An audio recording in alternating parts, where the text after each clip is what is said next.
this week's ACCP Emergency Medicine PRN Journal Club presentation. I'm your host, Christian Kroll, an emergency medicine and ICU pharmacist at the University of Iowa Hospital and Clinics. To view this recorded presentation, head to our YouTube channel at youtube.com/ACCP-EMED-PRN. And for PRN members, slides can be found under the Business Documents section on the ACCP Emergency Medicine PRN website. I'm the current PGY2 EM resident at the University of North Carolina Medical Center. I have the opportunity to introduce our first guest speaker this afternoon. This is Dr. Douglas Nulph. He is the current PGY2 Emergency Medicine Pharmacy resident at North Kansas City Hospital. Today, he's going to be leading a journal club presentation on the journal article comparison of sinus conversion rates and body weights after 6 milligrams adenosine administration in supraventricular tachycardia. Doug, whenever you are ready, feel free to take it away. Thank you so much for the introduction. Like Kyle was saying, so I am the PGY2 Emergency Medicine resident from North Kansas City Hospital. And really today we're going to be looking at, does the dose for SVT, the adenosine dose, does that matter in regards to patient weight?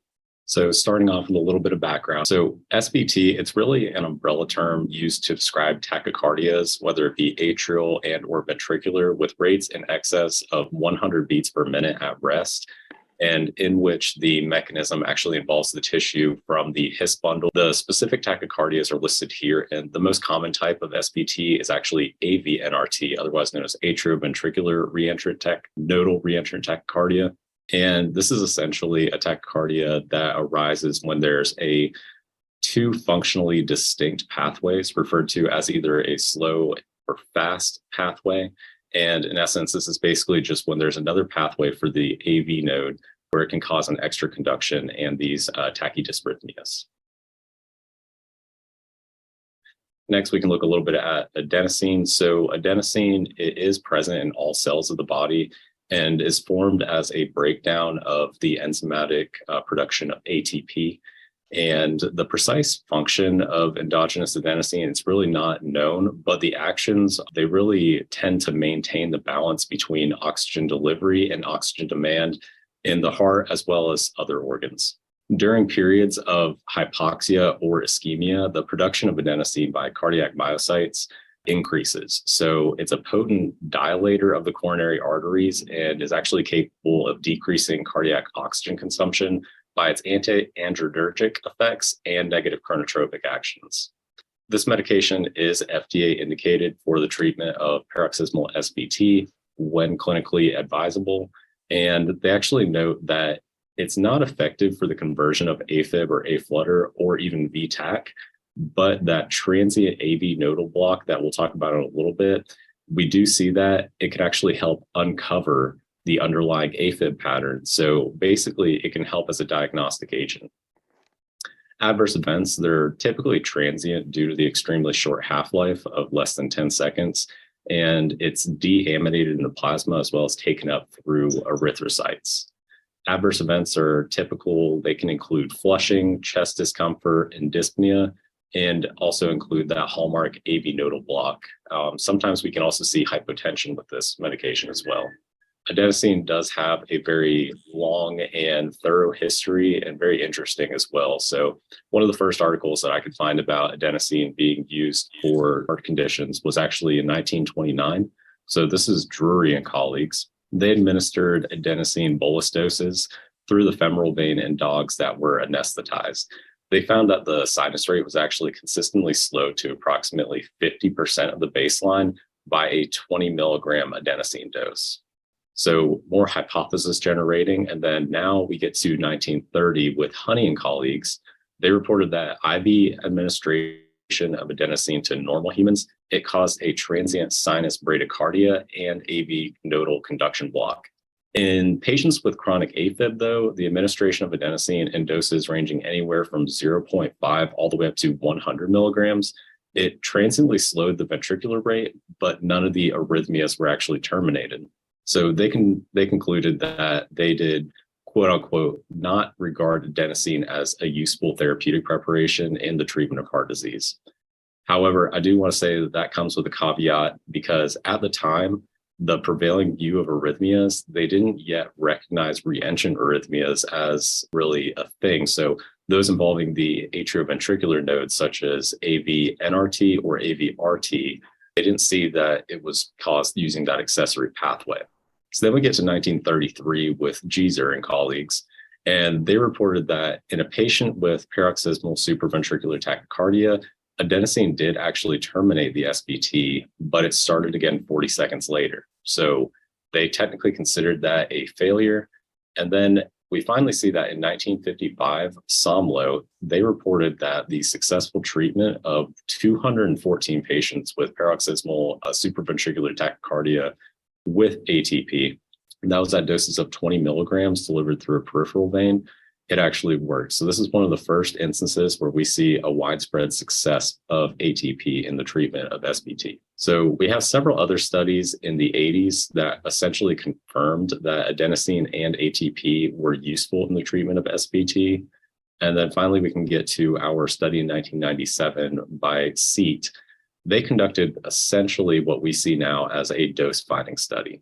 So in their protocol, after a failed Valsalva maneuver, doses of 3, 6, 9, and then 12 milligrams of adenosine were given at increments each about 2 minutes if the previous intervention had actually failed.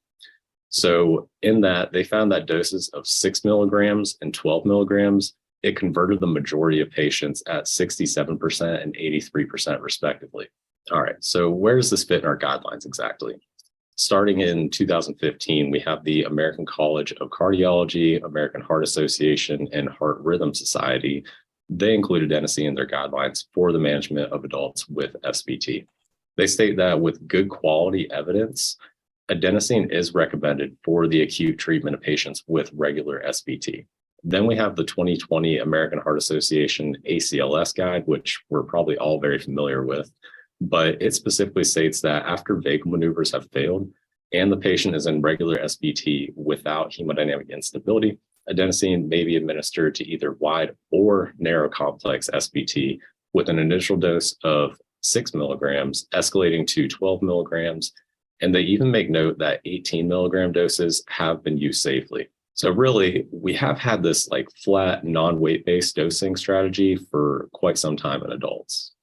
So now we can get to the actual study in mind. So this is comparison of sinus conversion rates and body weights after 6 milligram adenosine administration in supraventricular tachycardia. So this was a retrospective review of a single tertiary ED in South Korea.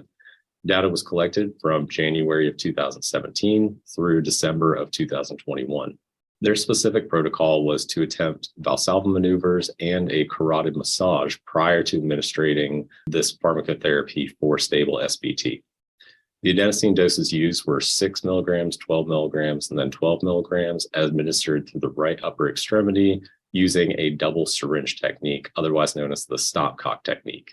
To monitor for successful conversion, 2 emergency medicine physicians monitored the patient's EKG during and after administration. Of note, they did use a larger dose, an 18 milligram dose in one patient. They had a higher body weight of 122.4 kilos and a height of 171 kilos.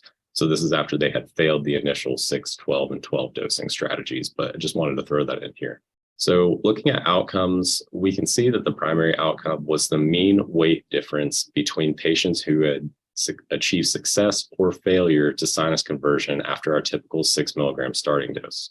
So that's a lot of words, but really what they were looking at is average weight in the success group versus average weight in the failure group with that first 6 milligram starting dose of adenosine. For secondary outcomes, the authors looked at the adenosine dose per body weight, height, BMI, SVT type, and EP result. Really, we're just going to be focusing on the top 3 in this list.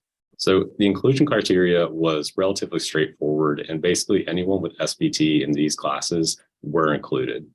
I do find it interesting that they were able to differentiate between each type of SVT through this retrospective review, since I'm sure that some other people have also had the same thought, is that, documentation of the SVT type prior to administration might not always be, there in the chart itself. The exclusion criteria is a little bit more drawn out, and essentially children and adolescents were excluded. Patients showing SVT with aberrancy were excluded. Recurrent SVT after RFCA or radiofrequency catheter ablation, pre-medication with calcium channel blockers, and signs of shock. They also excluded patients with AFib or aflutter after adenosine administration, which makes sense since we previously mentioned that the AFib and aflutter, basically the transient nodal block from adenosine, can unmask that, and we can see that is the common causative dysrhythmia in that case. So for baseline characteristics, they're shown here, and they correlate relatively closely with previous literature on the topic. For example, female patients are more likely to develop SVT, which corresponds with the majority of these patients being female in this study. The weight of patients is likely lower than that of the patients that we see here in the United States, with an average weight of their patient population being 67 kilos. Meanwhile, our population, from what I've seen in the literature, is reported closer to 80 kilos. All in all, the average dose of adenosine per kilo was 0.09 mg per kg. And then for associated symptoms, by far the most common was palpitations, followed by chest pain and dizziness.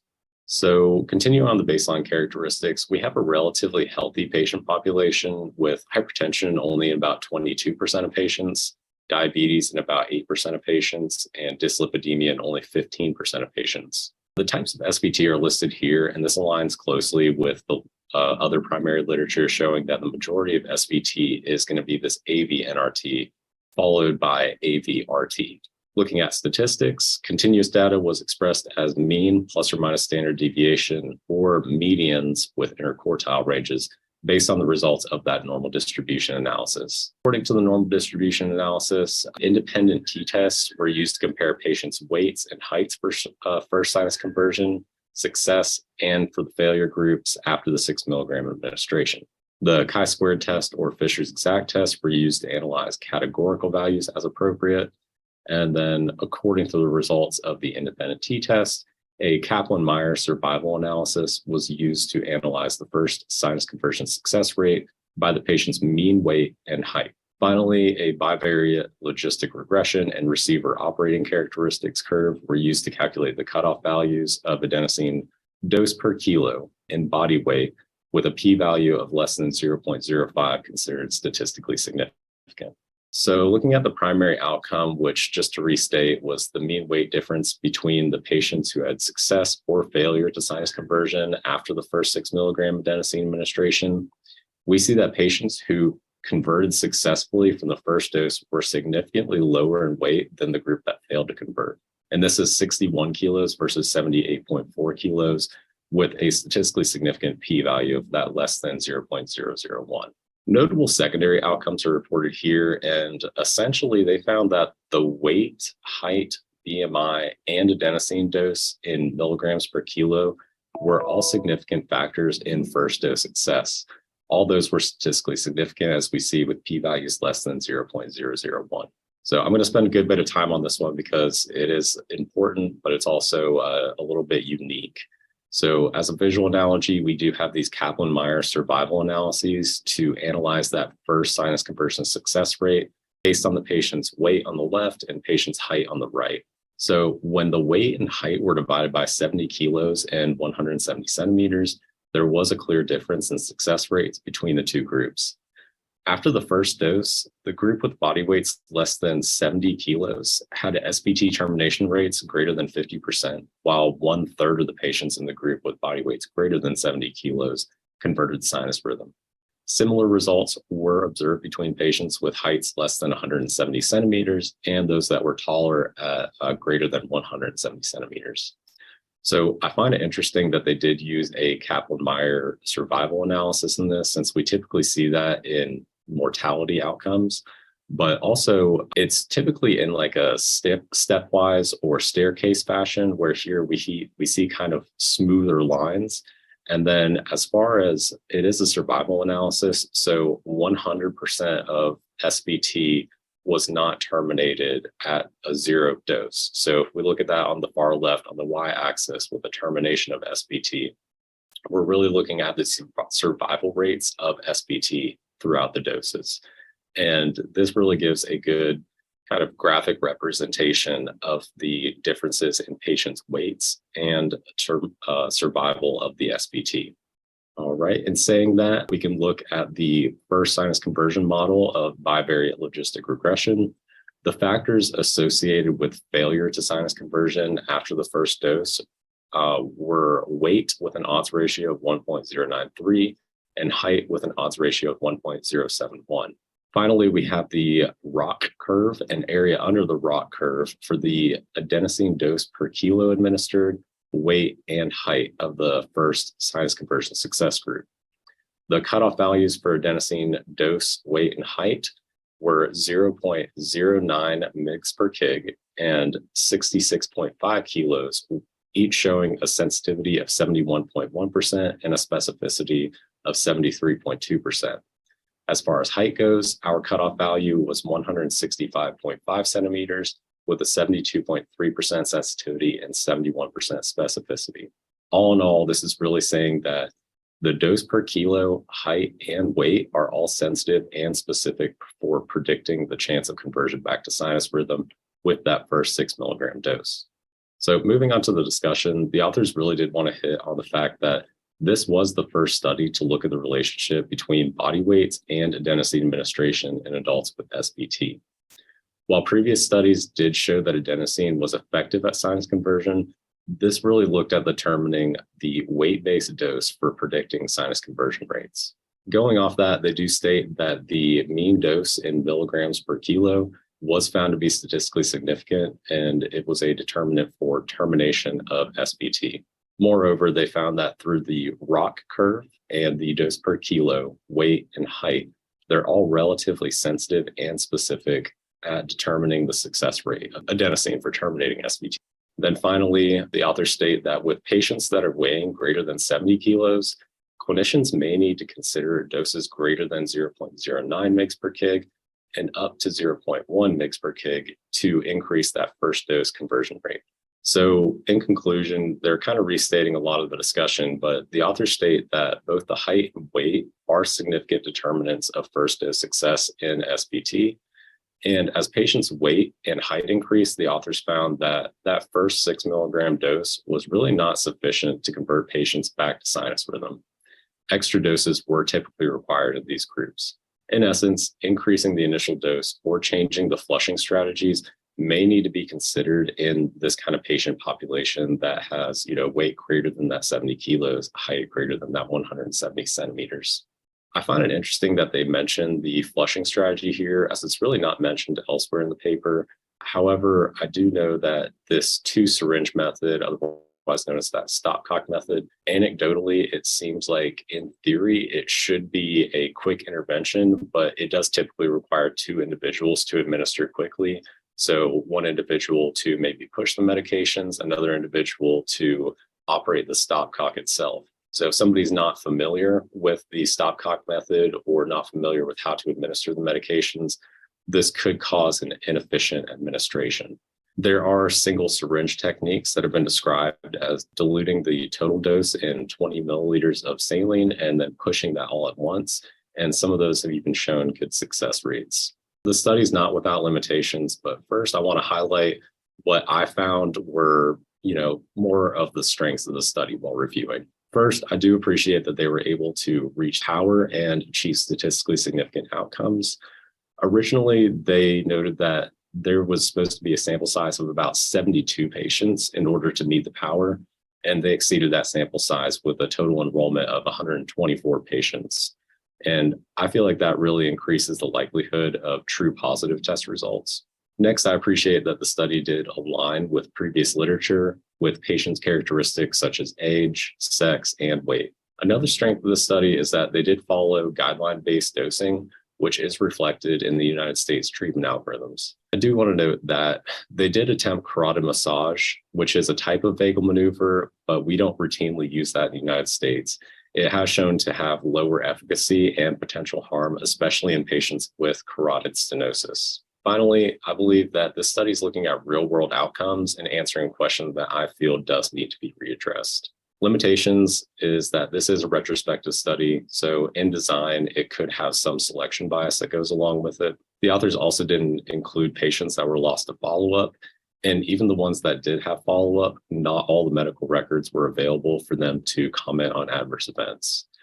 I don't think that was too bad of a drawback in this study because we have a plethora of literature showing that this is a relatively safe medication to give, and the transient adverse events usually resolve very quickly. Lastly, I noted that the authors also didn't make a mention of the patient's previous medications prior to enrollment. So this could impact as far as drug-drug interactions and may play a role in who would convert with the lower doses versus who is going to convert with higher doses. So my personal conclusion, I do think that this was a well-done study, and it does add to the literature addressing the fact that our patient population, especially in the United States, is changing. It goes without saying that overweight and obese patient populations are on the rise, and medications that aren't based on patients' body weight should periodically be reviewed and basically checked for continued efficacy. Although it's my understanding that patients, as they get larger, their vasculature doesn't necessarily change at a proportional rate. This study, along with the anecdotal evidence that I've seen in practice, really questions that idea. So next, I also kind of questioned the external validity of the study due to the difference in patient populations, especially regarding size. But on the other hand, if they were able to show such a drastic difference with their smaller patient population, I would think that in populations with larger patients, this would actually be an even greater difference. I did appreciate the use of the receiver operating characteristics curve to estimate the sensitivity and specificity, because that's something that I don't typically see in a lot of research papers. So my final takeaway is that although this might not be practice changing for me, I'll definitely keep this in the back of my mind when I'm administering adenosine to patients that weigh greater than 70 kilos or have heights greater than 170 centimeters. This study, along with some of the anecdotal evidence that I've seen in practice, I tend to agree that larger patients, they don't necessarily respond as easily to that first 6 milligram dose, and extra doses would be needed in most of these scenarios. For future studies, I do think that another study looking specifically at BMI cutoffs, I think that would be a really good study also. So I'd like to acknowledge my journal club mentor, also my RPD, Megan Musselman, for helping me put this together and really giving me a lot of good feedback along the way. And with that, I can go ahead and take questions. If you have enjoyed this presentation content and would like to hear more, subscribe via your favorite podcasting app. Additionally, make sure to check out our YouTube page for all recorded presentations. Thank you for listening to this week's ACCP Emergency Medicine Journal Club presentation. Join us weekly for review and discussion of new journal articles in emergency medicine.